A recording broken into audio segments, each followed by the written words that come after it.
신약성경 마가복음 9장 2절에서 13절까지 우리 한 목소리로 함께 봉독하겠습니다. 엿새 후에 예수께서 베드로와 야고보와 요한을 데리시고 따로 높은 산에 올라가셨더니 그들 앞에서 변형되사 그 옷이 광채가 나며 세상에서 빨래하는 자가 그렇게 희게 할 수 없을 만큼 매우 희어졌더라. 이에 엘리야가 모세와 함께 그들에게 나타나 예수와 더불어 말하거늘 베드로가 예수께 고하되 라삐여 우리가 여기 있는 것이 좋사오니 우리가 초막 셋을 짓되 하나는 주를 위하여 하나는 모세를 위하여 하나는 엘리야를 위하여 하사이다 하니 이는 그들이 몹시 무서워하므로 그가 무슨 말을 할지 알지 못함이더라. 마침 구름이 와서 그들을 덮으며 구름 속에서 소리가 나되 이는 내 사랑하는 아들이니 너희는 그의 말을 들으라 하는지라. 문득 들러보니 아무도 보이지 아니하고 오직 예수와 자기들 뿐이었더라. 그들이 산에서 내려올 때에 예수께서 경고하시되 인자가 죽은 자 가운데서 살아날 때까지는 본 것을 아무에게도 이르지 말라 하시니 그들이 이 말씀을 마음에 두며 서로 문의하되 죽은 자 가운데서 살아나는 것이 무엇일까 하고 이에 예수께 묻자와 이르되 어찌하여 서기관들이 엘리야가 먼저 와야 하리라 하나이까. 이르시되 엘리야가 과연 먼저 와서 모든 것을 회복하거니와 어찌 인자에 대하여 기록하기를 많은 고난을 받고 멸시를 당하리라 하였느냐. 그러나 내가 너희에게 이르노니 엘리야가 왔으되 기록된 바와 같이 사람들이 함부로 대우하였느니라 하시니라. 아멘. 할렐루야. 하나님의 은혜가 여러분과 함께할 줄로 믿습니다. 우리 2021년의 마지막 새벽 기도회 하나님 앞에 우리가 또 말씀을 나누면서 또 새해에도 하나님 주시는 은혜와 또 사랑 또 하나님께 헌신하며 섬기는 놀라운 역사들이 여러분에게 펼쳐지시기를 바랍니다. 새해에는 여러분 마음을 다시 잡고 우리 새벽 기도회에 또 힘을 내는 우리 믿음의 가족들이 되시기를 바랍니다. 항상 참여하는 분들만 새벽 기도 하시는 분들만 이런 얘기를 듣게 됩니다. 우리 한 해 동안 새벽 기도회를 통하여서 하나님 앞에 더 열심히 나아오시고 또 하나님 앞에 기도로 살아온 여러분들을 주님의 이름으로 축복합니다. 오늘 말씀은 예수님께서 이 높은 산에서 영광스럽게 변화되신 그런 모습의 내용을 담고 있습니다. 예수님께서 이 세 명의 제자들을 따로 데리고 기도하러 가기 위해서 높은 산에 올라갑니다. 2절에 보면은 엿새 후에 예수께서 베드로와 야고보와 요한을 데리시고 따로 높은 산에 올라가셨더니 그들 앞에서 변형되사 이렇게 말씀을 합니다. 그곳에서 놀라운 일이 벌어지죠. 주님의 모습이 아주 해와 같이 이 찬란한 모습으로 영광스럽게 변하신 겁니다. 그 모습은 구약에서 이 대부분 하나님을 묘사할 때 사용되던 그런 단어이죠. 사실 그것은 변화라기보다는 그동안 가려져 있었던 이 예수님의 본래의 그런 신성의 모습이 드러난 것이라 그렇게 우리가 볼 수 있습니다. 그리고 이 처음에 시작할 때 엿새 후에라고 말씀을 합니다. 이것을 앞에 위치하여 강조를 하는 것이죠. 굳이 엿새 후라고 말하지 않아도 되는데 굳이 엿새 후에라고 앞에 기록을 합니다. 엿새 후라는 것을 구체적으로 지목하여서 그 이후의 일을 말하는 경우에는 매우 드문 경우이긴 하지만은 이 구절은 이 사건이 이 예수님이 변형되시는 그 사건이 그 앞의 사건들과 매우 밀접하게 연결되어 있다는 것을 나타내는 것이죠. 그래서 그냥 딱 끝나는 것이 아니라 앞에 많은 일들을 행하시고 하나님 나라를 선포하시고 많은 이들에게 이 하나님 나라의 권능, 능력, 이 복음의 능력을 선포하시면서 그리고 이어서 엿새 후에라고 그렇게 우리가 이해를 하면은 이 성경을 읽으실 때에 더욱더 큰 도움이 될 겁니다. 앞부분에서 예수님께서 나를 누구라 하느냐라고 물으셨고 이 베드로가 당신은 그리스도입니다라고 대답을 하죠. 그래서 이 예수님은 보통 사람들이 생각하는 그리스도가 아니라 일반 사람들이 생각했던 유대인들이 바랬던 그런 그리스도가 아니라 더 깊은 뜻을 가지고 계신 하나님의 계획이 담겨져 있는 그런 그리스도라는 것을 예수님이 말씀하기 위해서 바로 이 엿새 후에 이제부터 예수님이 하시는 말씀은 무엇인가 하면은 고난받는 메시아에 대한 그런 말씀이 시작됩니다. 이 베드로의 고백 그리고 이 고난받는 메시아 이 설명은 이 마가복음의 새로운 전개를 가져오죠. 이 마가복음은 베드로의 고백 전 그리고 베드로의 고백 후로 우리가 크게 나눠볼 수가 있습니다. 이제 베드로가 그렇게 고백을 한 다음에 이제 복음에 대하여서 새로운 모습이 나타납니다. 이제 복음의 중심으로 들어가는 것이죠. 하나님 나라를 선포하고 이제 그것을 통하여서 그 권능을 느꼈다면은 이제 예수님이 하셔야 되는 일들 그리고 우리들이 이 땅에 살아가면서 어떤 모습으로 살아가게 될 것인가 그리고 그것이 결국에는 우리가 하나님의 나라를 성취하게 되는 바로 그런 모습이라는 것을 예수님이 말씀을 하시는 겁니다. 이 고백의 이 변화산 사건 이후에 예수님은 이제 바로 죽음의 길인 예루살렘으로 가는 여정을 시작을 합니다. 고난받는 메시아에 대해서 이 들은 제자들은 매우 놀랐겠죠.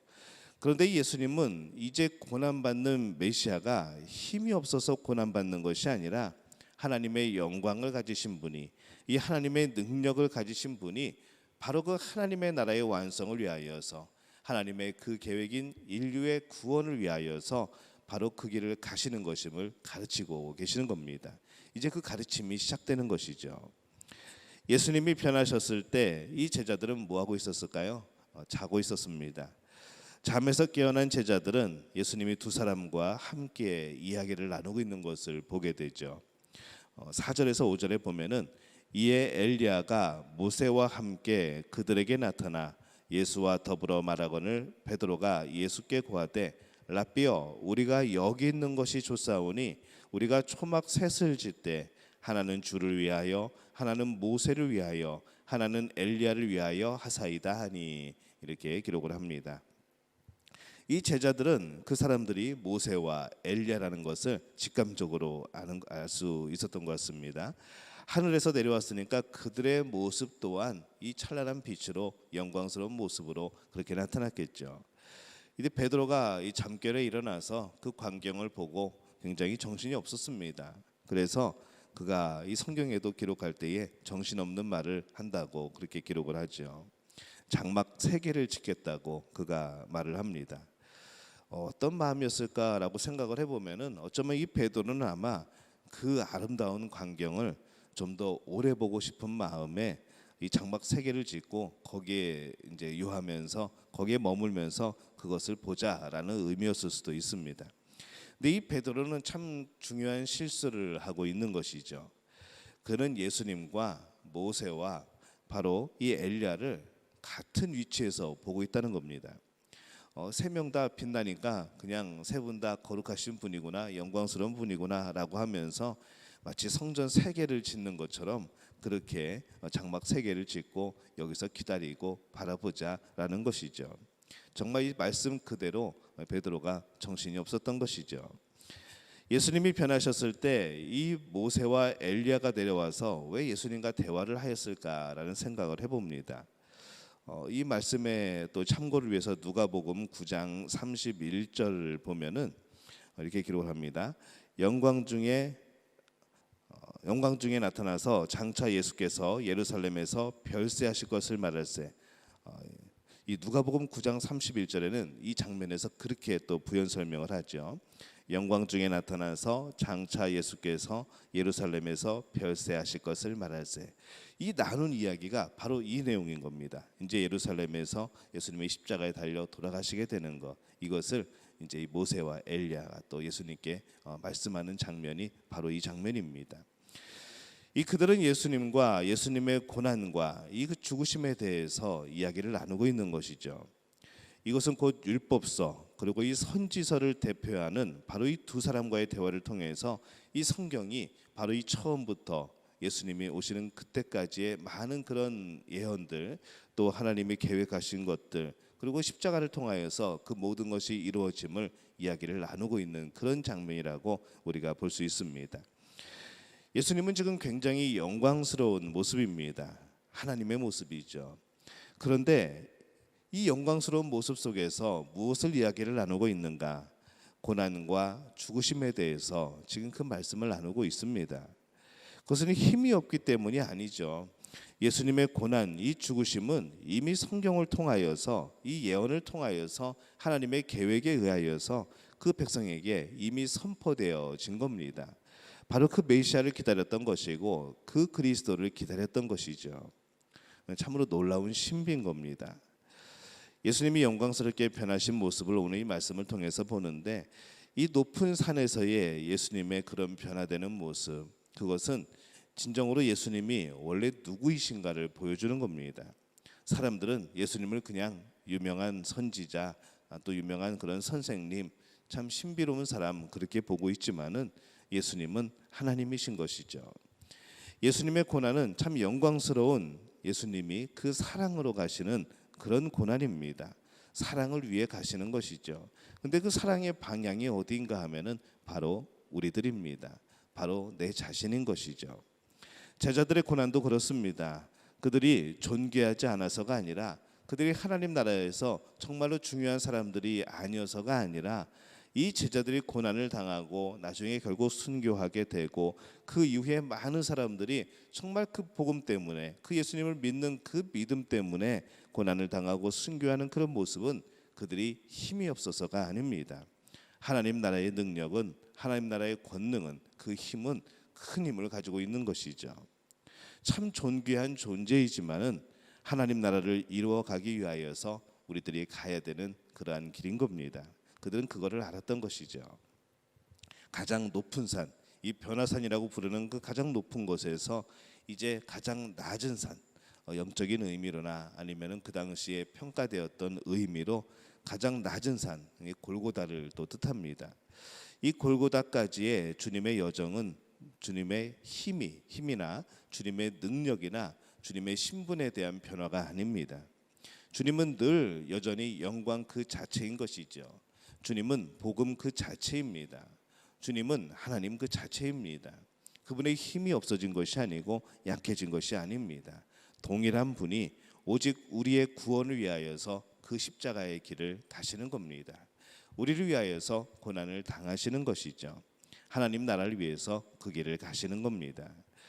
오늘날 우리들도 이 우리의 존귀함을 기억해야 될 필요가 있습니다.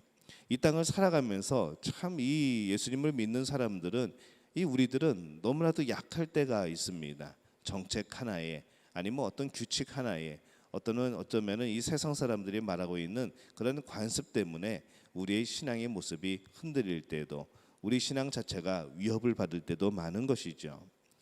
그렇다고 우리의 존귀함이 사라지는가? 세상이 우리를 멸시한다고 우리 하나님 나라의 백성인 그 신분이 변하는가라고 생각한다면 절대 그렇지가 않습니다. 우리가 비참한 상황에 처해도 그것은 우리가 못나서가 아니라 존귀하기 때문인 것이죠. 내가 부족하고 내가 지혜가 없어서 그렇게 그런 취급을 받는다 한다면 그것은 그냥 나를 한탄하면 될 일이지만은, 우리는 하나님 나라의 백성, 이 신앙의 모습, 영적인 모습으로 보면은 우리는 절대로 그렇게 비천한 자가 아니라는 것이죠. 이미 우리는 예수님을 영접하면서 하나님의 자녀가 되었고 천국의 백성이 되었고, 이제 하나님의 자녀로서 이 땅을 살아가는 바로 그런 존귀한 존재인 겁니다. 우리가 존귀한 존재이기 때문에 믿음을 지키기 위해서 그 길을 가는 겁니다. 영광스러운 하나님 나라를 위한 그런 과정인 것이죠.